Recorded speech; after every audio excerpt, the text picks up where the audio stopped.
8:40 de la mañana, seguimos en el arranque, disfrutando el viernes y vamos a estar en comunicación, como te anticipábamos en nuestros titulares, con la encuestadora Suban Córdoba. Estamos en comunicación con Ana Paola Suban, a quien le damos los buenos días. Ana Paola, ¿cómo estás? Marcos Barroso te saluda. Marcos, ¿qué tal? Buenos días. Muchas gracias por atendernos, Ana Paola, y queríamos saber, ¿no? Cuáles son los números que se entregan en este mes. Tenemos la oportunidad siempre de repasarlos, de hablar con vos respecto a esto, y también pensando, digamos, si se puede brindar números después de todo el escándalo de las vacunas VIP, la imagen de Alberto Fernández, cómo quedó luego de esto. ¿Hay información ya de esto? ¿Se ha podido recoger algo? Bueno, sí, ya tenemos una tradición con las mosquiteras, todos los meses sí. Presentamos nuestros números Nos encanta. En la radio. Esta vez, y como varios meses anteriores, hemos venido midiendo en términos de opinión pública los acuerdos de la gente en torno a si querían ponerse o no la vacuna. Uh-huh. Este mes nos interrumpió de alguna manera el operativo de campo, el escándalo que produjo la salida del ministro de Salud. Claro. Y entonces decidimos hacer marcha atrás, incorporar algunas preguntas en ese sentido también, y volver a hacer la medición. Lo que hemos encontrado realmente muy significativa es la diferencia entre la intención de vacunación del mes pasado con respecto a febrero. Me refiero del mes de enero con respecto a febrero. Uh-huh. En enero encontrábamos que el 49, poquito más, casi el 50% de la población manifestaba que iba a vacunarse cuando la vacuna estuviera disponible. Y en esta última medición ese porcentaje subió al 70%. Quiere decir esto que, bueno, la confianza en la vacuna ha crecido sensiblemente, y esto se puede deber, por un lado, a la publicación del Instituto Gamaleya en la revista The Lancet y la aprobación de la comunidad internacional en torno a los resultados y a la efectividad de la vacuna. De hecho, es una de las vacunas que están aprobadas, hay muchas que todavía no lo están. Uh-huh. Y eso claramente ha inyectado, por decirlo de alguna forma, confianza, además de vacunas o de la intención de vacunarse gente. Uh-huh. El resto de las preocupaciones que pueden rondar en torno al tema de la vacunación, claramente ya no son tan positivas, que es, por un lado, la lentitud en el proceso de vacunación, en la logística, en lo demoradas que vienen en la Argentina, las vacunas que van llegando pareciera como a cuentagotas, y por el otro lado, bueno, el escándalo del vacunatorio VIP, que ha golpeado claramente la imagen del gobierno y las evaluaciones de gestión del gobierno de Alberto Fernández, y por supuesto un acuerdo muy mayoritario en torno a que era necesario que el ex ministro de Salud dejara el cargo para de alguna manera tomar la iniciativa por parte del gobierno de visibilizar su desagrado con respecto a la vacunación VIP. Uh-huh. Totalmente, ¿no? Y qué interesante que tuvieron que modificar por ahí, ¿no? Por dónde iba este año los números, porque bueno, el escándalo hizo modificarlo y también, bueno, recoger estos datos que eran muy sensibles y estaban muy frescos al escándalo, ¿no? Y lo que sucede, sí, es que la agenda es muy dinámica. Uh-huh. Pasan cuestiones, suceden todos los días, y hablábamos en otra entrevista ayer que, bueno, este ha sido un mes en el que han sucedido un montón de hechos políticos, ¿no? Porque, bueno, el comienzo del periodo legislativo con el discurso del presidente, el escándalo con el vacunatorio VIP, bueno, toda una serie de cuestiones, el discurso de ayer de la vicepresidenta, de Cristina, frente a la justicia, bueno, todos hechos políticos que tienen una fuerte simbología que impacta, por supuesto, en la opinión pública, y eso es lo que nosotros hacemos todos los días, medir, investigar opinión pública. Claro, claro, me imagino. ¿Y qué se pudo saber de la imagen del presidente? ¿Cómo ha quedado después de todo este escándalo, de este, como bien decía vos, este febrero muy movido políticamente? Sí, la imagen del presidente ha bajado unos puntos desde el mes pasado. Recordemos que viene con problemas de descenso en el nivel de imagen positiva prácticamente desde abril del año pasado. Claro. Todos los meses. Y en marzo me acuerdo que repasábamos a Ana Paola y que, bueno, había sido un pico que era como exagerado, ¿no? Luego de la toma de decisión de poner el país en cuarentena, ¿no? Fue como que... ¿Recuerdas que hablábamos? Sí. Era inédito el nivel de imagen que superaba el 90%. Claro, acá estoy repasando, era el 97%, acá lo tengo, 97%, era impresionante. Estaba, un nivel de todo el país... Claro. Es realmente muy difícil en la historia y en la teoría de la ciencia política ver un nivel de imagen positivo tan alto. Fíjate que eso tiene que ver con un fenómeno que está descrito en la ciencia política que se llama Rally Round the Flag, que tiene que ver con que la mayoría de la población, cuando vive una situación de crisis, la sociedad se encolumna detrás del dirigente o del líder o del conductor, con una clara intención de empujar todos para adelante, de salir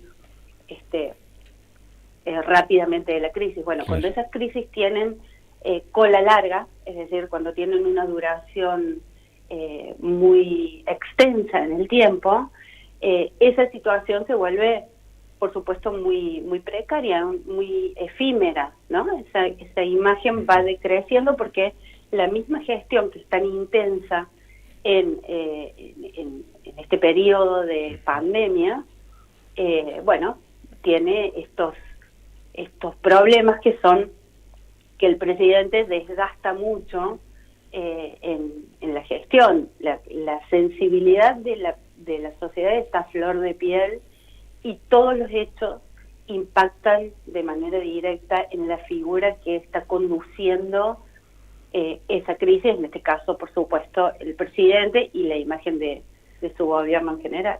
Claro, totalmente. Era obvio que iba a descender, ¿no? No sé que hubiera durado un mes la pandemia, hubiera sido la decisión política de esta cuarentena que tuvimos y, claro, sí. Y hubiera salido... De hecho, esto le ha sucedido prácticamente a todos los gobernantes del mundo, no solamente a Alberto Fernández, ¿no? Esto ha ocurrido en todos los países igual. Totalmente, ¿no? Tal vez si hubiera durado poco esta cuarentena, hubiera terminado la pandemia, tal vez estaríamos hablando de otros números, ¿no? Se hubiera mantenido más en otros niveles esta imagen positiva del presidente, ¿no? Sí, no lo quizás sabemos. No hubiera caído, digamos, en los niveles en los que está ahora, pero sí era esperable que, más allá de que hubiéramos superado fácilmente la pandemia, recordemos, porque la pandemia nos pasó por encima y nos alteró absolutamente todo, pero tenemos que recordar que antes de la pandemia veníamos saliendo de una crisis económica muy profunda. Total. Los argentinos, ¿no? Veníamos de el presidente prácticamente recién asumía, veníamos de una situación en la que la economía había prácticamente detonado sus indicadores y entonces, bueno, esa crisis se nota y se nota mucho más y mucho más potenciada hoy con la pandemia, pero la hubiéramos tenido que sortear y que gestionar igual. Por lo tanto, creo que estos fenómenos de crecimiento de la imagen, que son muy naturales y que son muy lógicos, y que, como decía, están estudiados dentro de la ciencia política, tienden a, como decía, ser bastante efímeros en la duración, independientemente de que el presidente mantuvo una imagen positiva más alta que su imagen negativa hasta hace 1 o 2 meses. Claro. Este último mes sí, fue un poco más significativo porque ha superado por 1 o 2 puntos su imagen negativa. Claro, sí, acá estamos viendo que aprueba el 43% y desaprueba la gestión del presidente un 51%. Bueno, sí. Es unos puntos más las personas que desaprueban, ¿no? Y vemos cómo ha descendido, ¿no? De este 97% a 43% solo de imagen positiva. Bueno, también habla en general de cómo está la situación, ¿no? Vemos manifestaciones en todo el país, lobby minero, digamos, hay mucho que hace mucho ruido en todo el país y bueno, y los resultados se ven acá a las claras también. Sí, los problemas los tiene la clase política en su conjunto. Total. Si te fijas que las imágenes, bueno, en este último mes, solamente un poquito ha crecido la imagen de Cristina Fernández y de Mauricio Macri, un par de puntos, pero lo cierto es que todos tienen más imagen negativa que positiva. No hay un dirigente ni del oficialismo ni de la oposición que tenga una consideración positiva alta, superior a la que tiene el presidente hoy. Por lo tanto, la clase política en su conjunto está en problemas y con ellos, por supuesto, las consecuencias las sufrimos las sociedades, ¿no?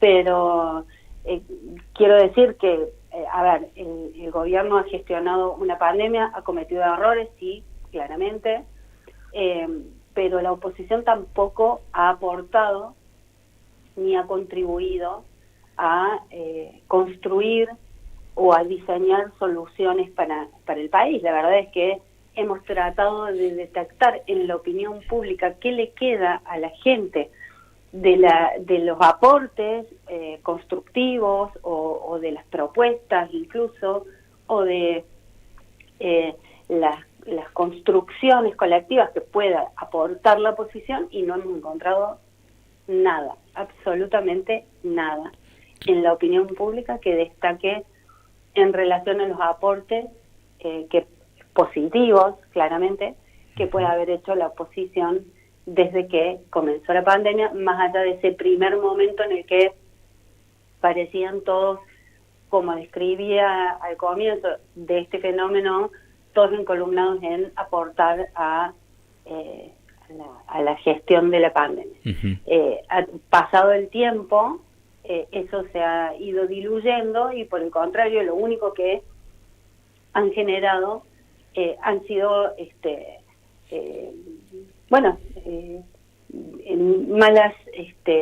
malas noticias, problemas, palos en la rueda. Digo, no se ha encontrado que la opinión pública haya identificado en la oposición una propuesta clara, una actitud constructiva concreta.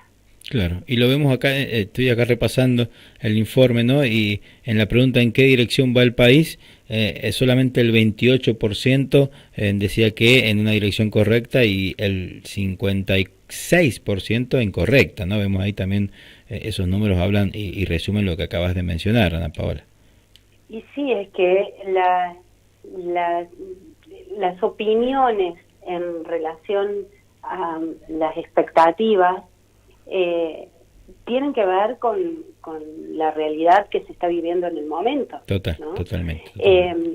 Tengamos en cuenta que, como decía, el gobierno tiene en este momento una serie de condicionantes muy poderosos y muy fuertes. Por un lado, la demora en la gestión de la vacunación, ¿sí? En las logísticas. Por el otro lado, una situación económica que no repunta. Hay un gran número de argentinos que todavía no han podido reactivar su actividad, más allá de que muchos de nosotros parece que estuviéramos ya en posibilidades de desarrollar las actividades casi libremente. Bueno, hay muchos, sobre todo aquellos que que tienen una situación económica más vulnerable porque están de alguna manera en los márgenes de la formalidad o de la economía formal, bueno, no han podido todavía recuperar su actividad plena, sus ingresos, y entonces hay una situación económica muy apremiante que la verdad es que preocupa mucho, porque si además te fijas en esa pregunta en la que nosotros consultamos sobre cuáles son los principales problemas que agobian a los argentinos, tienen que ver, los primeros 5 por lo menos, tienen que ver con cuestiones económicas, ¿no? Claro. Les preocupa a la gente el desempleo todavía, más allá de las medidas que se hayan tomado en torno a prohibir los despidos. Bueno, hay mucha gente que más allá de eso, que desarrollaba, como te decía, actividades cuentapropistas y demás, que no tienen una cobertura legal, un ATP, un subsidio, etcétera, que no han podido todavía reanudar su actividad laboral. Otra de las preocupaciones es la inflación. Otra de las preocupaciones es que se cierren los acuerdos con el FMI. Fíjate que la gente ya identifica claramente que un acuerdo con el FMI impacta de manera directa en la economía de todos los días, en el bolsillo de cada uno de nosotros. Los pequeños empresarios, los pequeños productores, saben que ese acuerdo lo que permite es justamente, y hablábamos recién de perspectivas, lo que permite es que la economía argentina tenga perspectivas positivas. Y entonces la actividad fluye mucho más más rápidamente, y entonces se produce esa necesaria y tan esperada reactivación económica. Esos dos condicionantes muy fuertes van a tener un peso muy significativo cuando estemos mucho más cerca de los escenarios electorales. Hoy, evaluar imágenes, evaluar otro tipo de escenarios es un poco anticipado, ¿no? Claro. Porque habrá que ver cómo evoluciona esto que decía, el procedimiento y la velocidad de la vacunación, y cómo evoluciona paralelamente la situación económica, y entonces veremos un escenario diferente dentro de pocos meses cuando volvamos a hablar. Totalmente. Ana Paola, te agradecemos mucho tu tiempo por haber charlado unos minutos, aclararnos un poco estos números de este informe, ¿no? De este consultora y encuestadora Subán Córdoba. La verdad te agradecemos mucho y nos quedamos con este dato, ¿no? De que la pregunta de que si usted se vacunaría contra el COVID-19 en febrero del 2021 es muy superior a la de enero, desde el 69% diciendo que sí se vacunaría. Nos quedamos con eso. Fíjate que para agregar un pequeño dato más que no estaba en el informe, ese 70%, la mayoría de ese 70% dijo que se vacunaría con la vacuna Sputnik. Bien. Sí, ha tenido una repercusión internacional muy importante la vacuna Sputnik. Ana Paola, te agradecemos muchísimo tu tiempo y que tengas un muy fin de semana. Bueno, muchísimas gracias a ustedes, un gusto grande, saludos para todos. Igualmente para hoy, seguramente seguiremos en contacto con Ana Paola Subán, estos datos, ¿no? De esta encuestadora, esta consultora Subán Córdoba, que brinda estos datos que